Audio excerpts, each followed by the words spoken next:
آپ صاحب یہ بتائیے کہ یہ جو ڈوگر صاحب نے بات کی نا راہ فرار یہ بہت زبردست انہوں نے جملہ بولا ہے، تو آپ اس حوالے سے بتائیے کہ مدارس کو کون سا سٹیپ لینا ہے ان مسائل سے اپنے آپ کو بچانے کے لیے؟ اصل میں دیکھنے میں یہ آیا ہے کہ سب سے جو بڑی وجہ ہے اس کی وہ ایک لا علمی ہے۔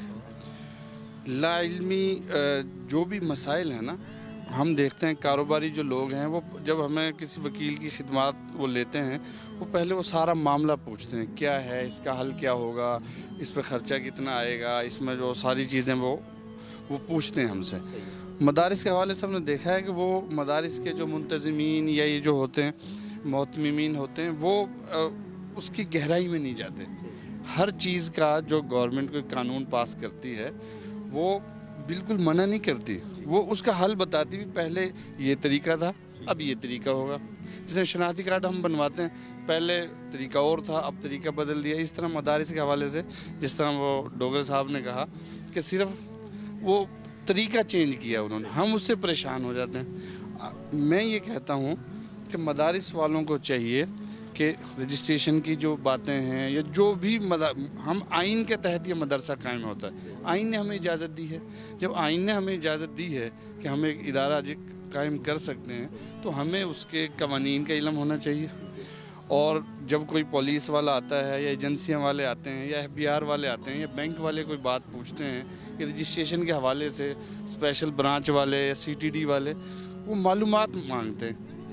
جب وہ الحمدللہ ہمارے مدارس میں تو غلط کام ہی کوئی نہیں ہو رہا، یہاں تو لوگ بہت غلط کام کر رہے ہیں، کرپشن کرتے ہیں، 2 نمبریاں کرتے ہیں۔ مدارس میں تو الحمدللہ دین کی خدمت وہ سر انجام دی جا رہی ہے۔ بس تھوڑا اس کو منظم کرنے علم ہونا چاہیے۔ جب علم ہوگا پہلے سمجھ آئے گی ہے کیا چیز، پھر اس کا حل بھی موجود ہے، وہ خود بھی دیکھ لیں، سمجھ نہیں آتی وہ کلا ہم سے پوچھ لیں۔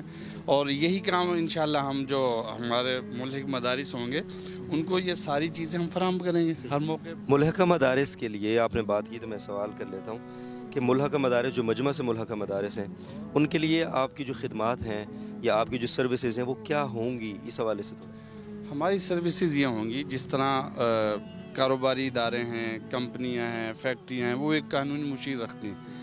جہاں جہاں ان کو قانونی مسائل سامنے آتے ہیں وہ ایک پینل رکھ لیتے ہیں، وہ اس کو حل کرتا ہے۔ ہم بھی اسی طرح مجمع العلوم الاسلامیہ سے ملحق جتنے بھی مدارس ہوں گے ان کو جب بھی کوئی مسئلہ درپیش ہوگا، رجسٹریشن کے حوالے سے، شخصی آزادی کے حوالے سے، بینک اکاؤنٹ کے حوالے سے، فنڈنگ کے حوالے سے، FBR میں ریٹرن فائل کرنی ہے اس حوالے سے، تو اس کو ہم موقع پہ ان کو مشورہ بھی فراہم کریں گے۔ اور جہاں ہمیں جانا پڑے گا ہم جائیں گے، پورے پنجاب میں، پورے پاکستان میں، ہر جگہ ہمارا کوئی نہ کوئی نمائندہ موجود ہوگا، ہم اس کو بھیجیں گے، جہاں ضرورت پڑے گی خود بھی جائیں گے۔ وہ پولیس سے معاملہ ہو، کسی اور ادارے سے ہو، تو وہ انشاءاللہ ہم حل کریں گے۔ فنڈنگ کے مسائل عمومی طور پہ مدارس کے لیے بڑا ایک چیلنج ہوتا ہے، اس کو جسٹیفائی کرنا FBR میں، تو اس کے لیے اسپیسیفک میں اگر فنڈنگ کی بات کروں، کیونکہ یہیں پہ آ کے پھنستے ہیں اصل معاملات سارے، اس کی شفافیت کو یقینی بنانے کے لیے قانونی طور پہ مدارس کو کیا کرنا چاہیے؟ اصل میں وہ FBR والے تو یہ آپ نے انکم آئی کہاں سے آئی، پھر خرچ کہاں پہ ہوا، وہ پوری ایک رپورٹ بن جاتی ہے۔ صرف میں یہ کہتا ہوں کہ وہ لا علمی، میں بار بار یہ کہہ رہا ہوں، قانون کے بارے میں علم نہ ہونا وہ سب سے بڑی پریشانی ہے۔ جب وہ علم اس کا جب ہم وہ پوچھ لیں گے، پڑھ لیں گے کہ وہ اتنا بڑا مسئلہ نہیں ہوتا۔ ہم جب اپنی ذاتی ریٹرن بھی تو فائل کرتے ہیں، وہ حساب دیتے ہیں ہم، اسی طرح کوئی ہم زمین خریدتے ہیں، ساری معلومات لیتے ہیں، کتنا ٹیکس لگے گا ہم وہ پے کرتے ہیں۔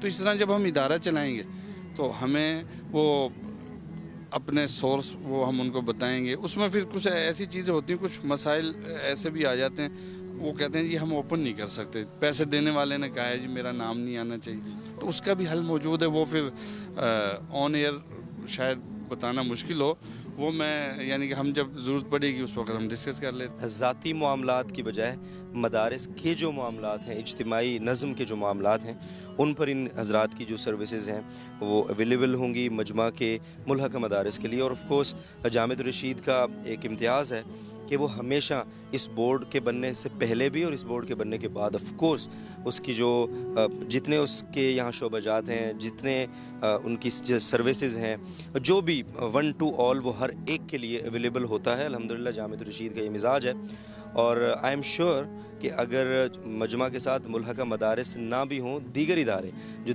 دیگر بورڈز کے ساتھ جن کا الحاق ہے یا آلریڈی وہ چل رہے ہیں, ان کو بھی اگر کوئی مشکلات یا حل کے لیے کوئی ضرورت محسوس ہوئی تو مجمع حاضر ہے ان کے لیے, اور مجمع کی تمام سروسز. دیکھنے میں یہ آیا مشاہدے میں کہ گورنمنٹ کوئی بھی قانون سازی کرتی ہے تو ہم ایک سوچ قائم ہے کہ یہ مدرسے کے خلاف ہے, یہ مدرسے.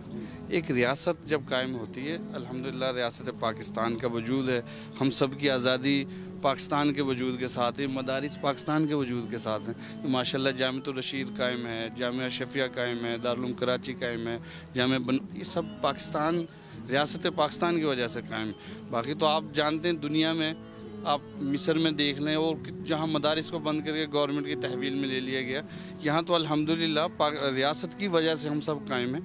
تو ریاست کی ذمہ داریوں میں ایک یہ بھی ذمہ داری ہوتی ہے کہ ہر کام کا ایک پروسیجر بتاتی ہے ریاست.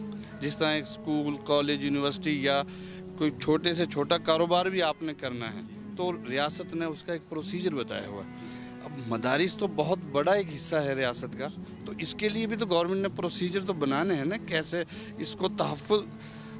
ریاست جو قانون بناتی ہے وہ آپ کا تحفظ ہوتا ہے, تو مدارس کے تحفظ کے لیے قوانین بنتے ہیں. جب ریاست کے مدارس کے تحفظ کے لیے قوانین بنے تو ہمیں اس پہ پھر عمل کرنا چاہیے. ریاست ایک چیز سے منع کرتی ہے, ہمیں منع ہو جانا چاہیے. ریاست ایک چیز کی ہمیں اجازت دیتی ہے, ہمیں اس کے مطابق کام کر لینا چاہیے. اور یہ یعنی کہ جو ایک عام طور پہ قائم ہے نا ایک, ہاں یہ ایک پرسیپشن قائم ہے, مفروضہ ایک قائم ہے کہ جی ہر کام ہی وہ مدارس کے خلاف ہے, جو کام کرے گی کوئی قانون سازی ہوگی وہ ساری ہمارے ساری. ہم ایسا نہیں ہوتا, بہت دفعہ ایسا ہوتا ہمیں ہی اس کا فائدہ ہوتا ہے. پھر اس کا ایک اور فائدہ, ہم فنڈنگ کے حوالے سے فرض کرنے بات کرتے ہیں, اگر اس میں آڈٹ ہوتا ہے اس کا, دیکھیں کتنے سینکڑوں لوگ مدارس پہ اعتماد کر کے وہ لاکھوں روپے, کروڑوں روپے ہمیں دیتے ہیں, تو ہمیں ویسے ہی آڈٹ کروانا چاہیے اس کا, تاکہ کوئی اس میں شفافیت ہو, وہ ساری چیزیں. تو یہی گورنمنٹ کہتی ہے آپ آڈٹ کروائیں. تو مسئلہ کوئی نہیں ہے, مثلاً ریاست کے ساتھ چلنا پڑے گا ہمیں. ہاں ریاست کے ساتھ چلنا پڑے گا, ریاست قائم ہے تو ہم سب قائم ہیں. ہاں جی, بہت شکریہ دونوں معزز مہمانوں کا. ناظرین محترم, گفتگو آپ نے سنی. جس طرح بار بار یہ چیز ریپیٹ ہوئی کہ باس ہم اپنے پرسنل معاملات کے لیے بھی تو چیزیں مینیج کرتے ہیں, ہر پروسیجر کو فالو کرتے ہیں. ہمیں ایک گھر بنانا ہے نا, اس کا بھی نقشہ پاس ہوتا ہے, اس کے لیے بھی زمین کے سارے معاملات اور سارے کاغذات ویریفائی ہوتے ہیں, اور پوری ایک ایک چیز پراپر طریقے سے اس کو مینیج کیا جاتا ہے, تب جا کے ہم اس گھر کو بناتے ہیں تاکہ کل کل ہمیں کوئی مشکل پیش نہ ہو. تو مدارس تو پتہ نہیں کتنے ہزاروں سینکڑوں بچوں کا وہ گھر ہوتا ہے, اساتذہ کا وہ گھر ہوتا ہے, اور ظاہر ہے وہاں اتنی بڑی خدمت ہو رہی ہوتی ہے اس ایک چار دیواری کے اندر. تو اس کے لیے پروسیجرز کو فالو کرنا آئی تھنک کہ اور وی تھنک, جو ہم تینوں لوگ یہاں پہ کھڑے اور ان حضرات نے جس طرح بتایا کہ کوئی بہت بڑی بات نہیں ہے, بلکہ یہ ہماری جو نیشنل رسپانسبلٹیز ہیں, یا ایز اے نیشن ہماری جو رسپانسبلٹیز ہیں ان میں یہ شامل ہے. سو میں ڈوگر صاحب کا, جناب سلمان عابد صاحب کا بہت شکر گزار ہوں, جے ٹی آر میڈیا اس کو وقت دینے کے لیے, اور جامعۃ الرشید میں اس وقت موجود ہیں ان حضرات کی تشریف آوری کا اور اس گفتگو کا بہت شکریہ. آپ سے ملاقات ہوئی اگلے سلسلوں میں انشاءاللہ العزیز, تب تک کے لیے اجازت دیجیے. اللہ حافظ.